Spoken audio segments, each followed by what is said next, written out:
Hello दोस्तों, तो पिछली वीडियो में हमने डिस्कस किया था कि कैश फ्लो क्या होता है। तो इस वीडियो में हम डिस्कस करेंगे कि कैश फ्लो को कैसे मैनेज करें।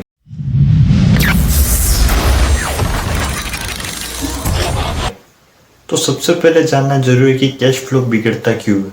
सबसे पहला रीजन है खर्च ट्रैक नहीं करना। मोस्ट ऑफ द पीपल्स को पता नहीं होता है कि वो उनका पैसा कहाँ वेस्ट कर रहे हैं। इसलिए सबसे पहले अपने खर्च को मैनेज करो। दूसरा रीजन होता है इम्पल्सिव स्पेंडिंग, यानी कि जो पसंद आया खरीद लिया। इसके लिए आपको कुछ तरीके बताता हूँ। आपको जो भी चीज़ मंगाने का मन होता है तो आप एक हफ्ता उसको डिले कीजिए। फिर आप सोचिए एक हफ्ते बाद कि क्या सही में इसकी ज़रूरत मुझे थी। अगर नहीं तो उसको रहने दीजिए। अगर आपको ज़रूरत पड़ी तो मंगा लीजिए, कोई बात नहीं। तीसरा रीज़न होता है नो बजट प्लान। सैलरी आती है और चलते चलते खर्च हो जाती है, कोई बजट प्लान नहीं। इसलिए सबसे पहले आपका बजट बनाओ। चौथा रीज़न होता है ईएमआई का ओवरलोड। सबसे पहले तो आपको ईएमआई से दूर रहना है। और पांचवा रीज़न होता है saving last priority. Most of the लोग पैसे आते हैं, खर्च करते हैं और जो बचता है उसको सेव करते हैं। तो सॉल्यूशन क्या है, आगे बताता हूँ। अब हम बताने वाले हैं कि कैश फ्लो को मैनेज करने के लिए प्रैक्टिकल स्टेप्स। सबसे पहला स्टेप है अपनी मंथली इनकम को नोट करो।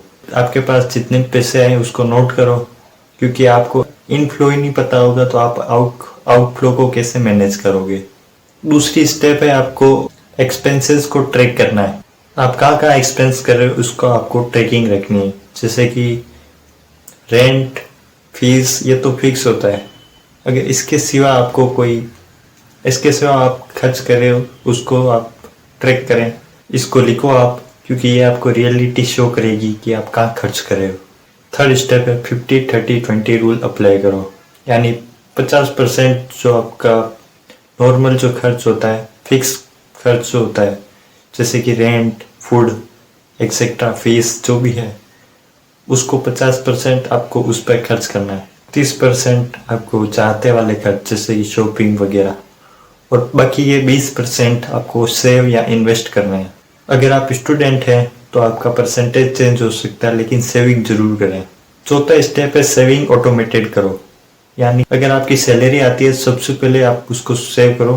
20% आपको सेव करना है, बाकी के जो 70% है आपको उसमें से खर्च करना है।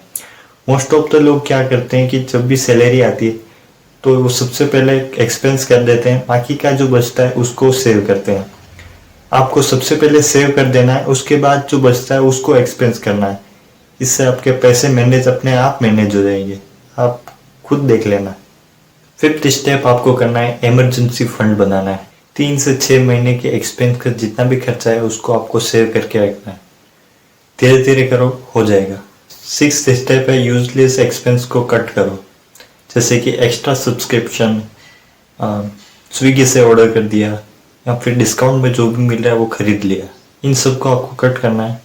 ये छोटे चेंजेस आपके मंथली कैश फ्लो को स्ट्रॉन्ग कर देते हैं। सेवंथ स्टेप आपको करना है कि एक्स्ट्रा इनकम सोर्स बनाओ। कैश फ्लो को इम्प्रूव करने का सबसे बेस्ट तरीका एक्स्ट्रा इनकम बनाओ। आप कोई एक्स्ट्रा जॉब कर सकते हो, फ्रीलांसिंग कर सकते हो, या फिर पार्ट टाइम कोई जॉब कर सकते हो। एक साइड इनकम भी कैश फ्लो को स्ट्रॉन्ग बना देती है। तो दोस्तों, आपको कैश फ्लो के बारे में सब कुछ समझ में आ गया होगा, यानी कि पैसों का आना जाना ये होता है कैश फ्लो। आपको यह भी समझ में आ गया होगा कि कैश फ्लो को कैसे मैनेज करना है। कैश फ्लो को मैनेज करना टफ नहीं है, बस डिसिप्लिन चाहिए, आप जरूर कर पाओगे। अगर वीडियो पसंद आया हो तो लाइक शेयर सब्सक्राइब जरूर करना। मिलते हैं किसी नई वीडियो के साथ, तब तक के लिए जय हिंद।